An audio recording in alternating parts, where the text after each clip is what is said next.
Suryapet food safety అధికారి కళ్యాణ్ చక్రవర్తిపై లైంగిక వేధింపుల కేసు నమోదైంది. తనను కొంతకాలంగా లైంగికంగా వేధిస్తున్నాడంటూ మహిళా డాక్టర్ డిఎంహెచ్ఓకు ఫిర్యాదు చేసింది. అయితే డిఎంహెచ్ఓ పట్టించుకోకపోవడంతో ఆమె సూర్యాపేట టౌన్ పోలీసులను ఆశ్రయించింది. బాధితురాలి ఫిర్యాదు మేరకు పోలీసులు కేసు నమోదు చేశారు. అయితే కళ్యాణ్ చక్రవర్తి ఈ నెల 28 నుంచి పరారీలో ఉన్నారు. అయినా శాఖాపరమైన చర్యలు తీసుకోవడంలో అధికారులు నిర్లక్ష్యం వహిస్తున్నారు. గతంలో కూడా ఫుడ్ సేఫ్టీ అధికారి కళ్యాణ్ చక్రవర్తిపై లైంగిక ఆరోపణలు వచ్చాయి. ఇదే అంశంపై అప్డేట్స్ మా కరెస్పాండెంట్ అశోక్ అందిస్తారు. అశోక్, చెప్పండి, ఫుడ్ సేఫ్టీ అధికారి లైంగిక వేధింపులకు పాల్పడుతున్నాడని తెలుస్తోంది. ఏం జరుగుతుంది అక్కడ? బాధితురాలి ఫిర్యాదు మేరకు పోలీసులు ఏం చెప్తున్నారు?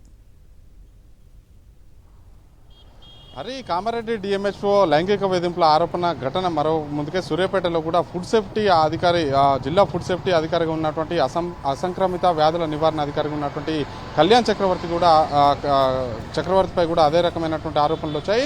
ఆయన జిల్లా వయోవృద్ధుల సంక్షేమ శాఖకు సంబంధించినటువంటి ఆలనా విభాగానికి ప్రోగ్రాం అధికారిగా కూడా ఉన్నారు. ఆ ప్రోగ్రాంలో ఏదైతే మహిళా డాక్టర్గా పనిచేస్తున్నటువంటి ఒక మహిళ తనపై గత కొద్ది రోజులుగా కళ్యాణ్ చక్రవర్తి లైంగిక వేధింపులకు పాల్పడుతున్నారని చెప్పేసి కూడా డిఎంహెచ్ఓ కోటాచలానికి ఫిర్యాదు చేశారు. అయితే కోటాచలం పట్టించుకోకపోవడంతో ఈ నెల 28వ తారీఖున సూర్యాపేట పట్టణ పోలీస్ స్టేషన్లో కూడా ఫిర్యాదు చేసినటువంటి పరిస్థితి ఉంది. ఈ మొత్తం వ్యవహారంలో పోలీసులు కేసు నమోదు చేశారు.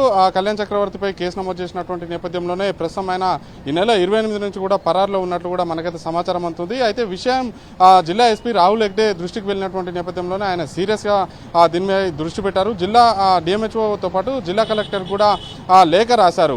ఆ సంబంధిత అధికారిపై చర్యలు తీసుకోవాలని చెప్పేసి కూడా ఆయన లేఖలో పేర్కొన్నటువంటి పరిస్థితి కనిపిస్తుంది. ప్రస్తుతం అయితే కళ్యాణ్ చక్రవర్తి పరారులో ఉన్నారు. కళ్యాణ్ చక్రవర్తిని పట్టుకోవడం కోసం ప్రత్యేక బృందాలతోటి గాలింపు చర్యలు కూడా చేపట్టామని చెప్పేసి కూడా సూర్యాపేట టౌన్ సిఐ రాజశేఖర్ కూడా ప్రకటించినటువంటి పరిస్థితి కనిపిస్తుంది.